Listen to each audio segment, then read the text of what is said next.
Olá, estimado irmão e irmã na fé em Jesus Cristo. Nós iniciamos este momento devocional em nome de Deus Pai, Filho e Espírito Santo. Amém. Façamos oração.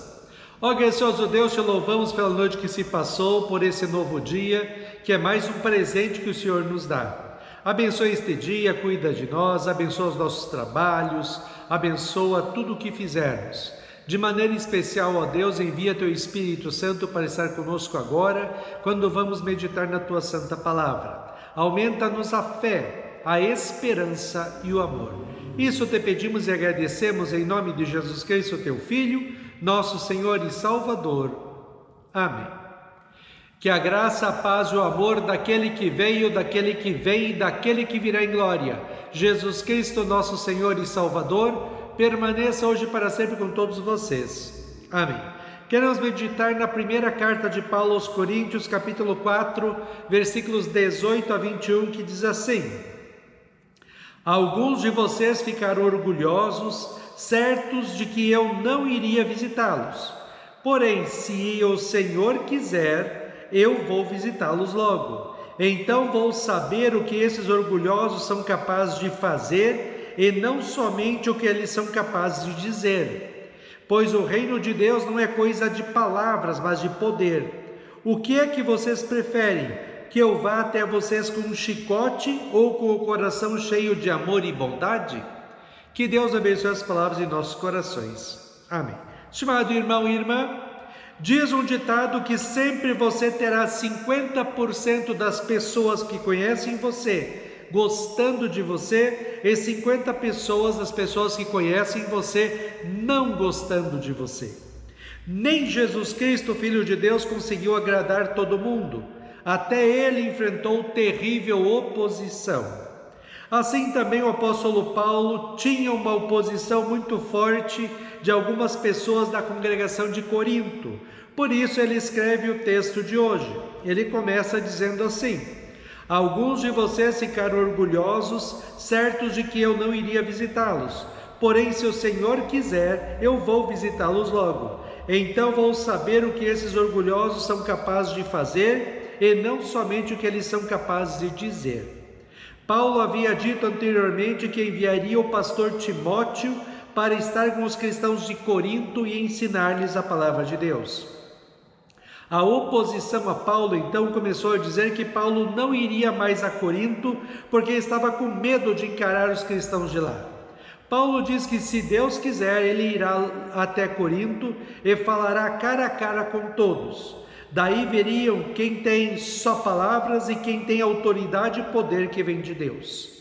Paulo afirma que ele está a serviço de Deus e por isso tem autoridade apostólica e o poder de Deus para repreender, corrigir e ensinar a maneira certa do povo de Deus viver. Como diz Paulo em 2 Timóteo 3, 16 e 17: Pois toda a Escritura Sagrada é inspirada por Deus e útil para ensinar a verdade, condenar o erro, corrigir as faltas e ensinar a maneira certa de viver.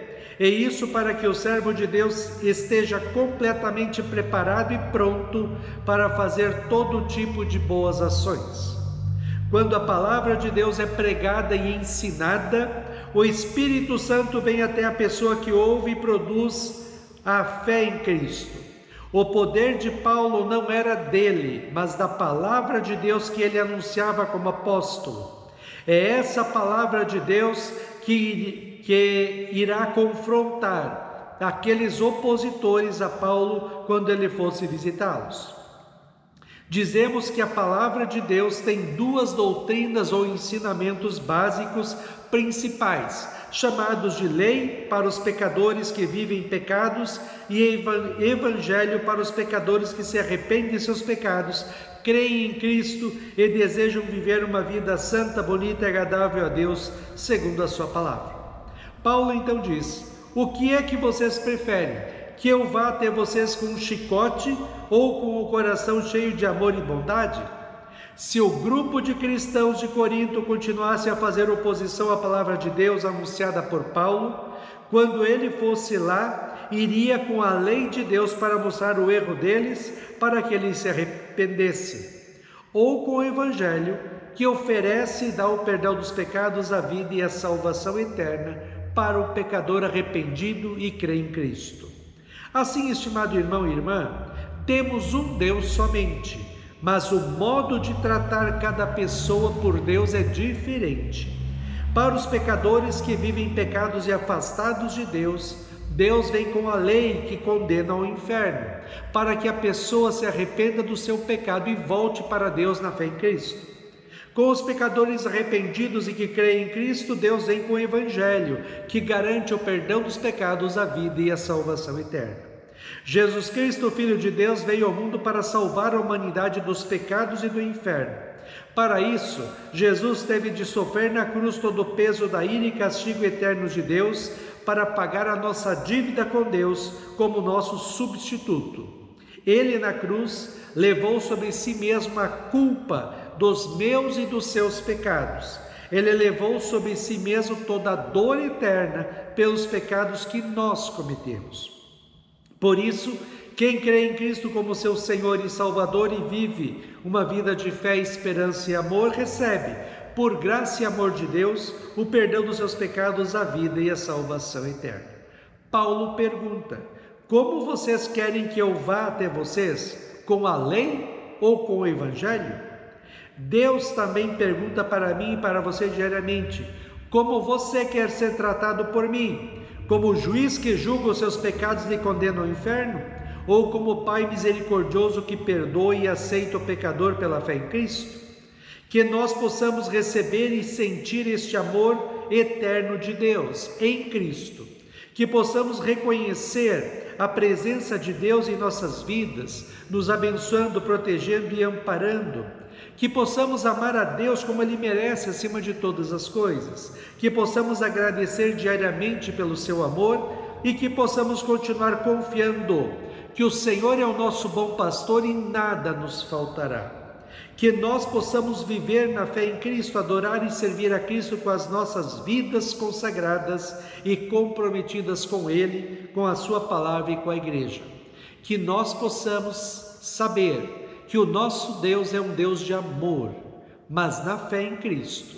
Que o nosso Deus perdoa os pecados, na fé em Cristo. Que o nosso Deus nos aceita e nos dará a vida eterna nos céus, na fé em Cristo.